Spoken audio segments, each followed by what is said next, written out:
Magandang araw sa inyo mga idol. Ngayon nga pala ay Sabado, day off ko. Ayan, kakain ko lang po ng umagahan. At ngayong araw ay may gagawin kaming project. Magre-ready na nga pala ako ng aking baon para mamaya may kakainin ako ng tanghali. Yan nga po, nagsasandok na ako ng pagkain ko. Para may panlaban tayo mamaya kasi mag-construction ako. Yun nga pala guys, may trabaho ako sa weekdays.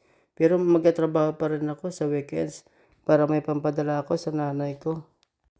Ayan na nga guys, nagbihis na ako para makaalis na. Kasi si kuya nag-aantay na. Ayan nga guys, nagbike lang ako. Kasi malapit lang din naman ang bahay ng kaibigan ko. Pagdating ko sa kanila ay may sasakyan naman siya. Ayan na nga guys, nandito na ako sa bahay nila. Magre-ready kami ng mga gamit para mamaya gagamitin.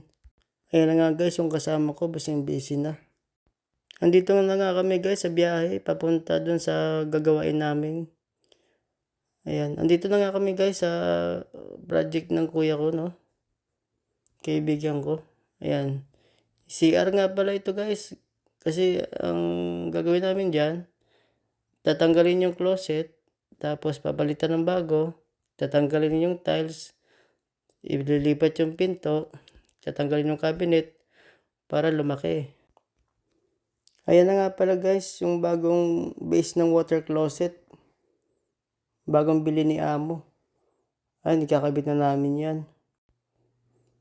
Bumaba na nga muna si kuya para makita kung anong pwesto ng base na yan. Dito na nga muna kami guys sa banyo. Babakbakin pala tong tiles kasi papalitan ng bago. Ayan. Ayan, bakbaka na. May jackhammer. Nag-hire nga pala sila guys ng jackhammer. Alam nyo ba guys, napakamahal lang mag-hire ng ganyang hammer dito. $100 mahigit. Ito na nga pala guys, mga binakbak naming tiles. Sumakit ang likod ko sa kabubuhat niya. Binakbak din namin pala yung tiles sa wall. Ayan si kuya, nagkakabit na ng drywall para mapalitan na. Nandito nga ako sa kabilang banda.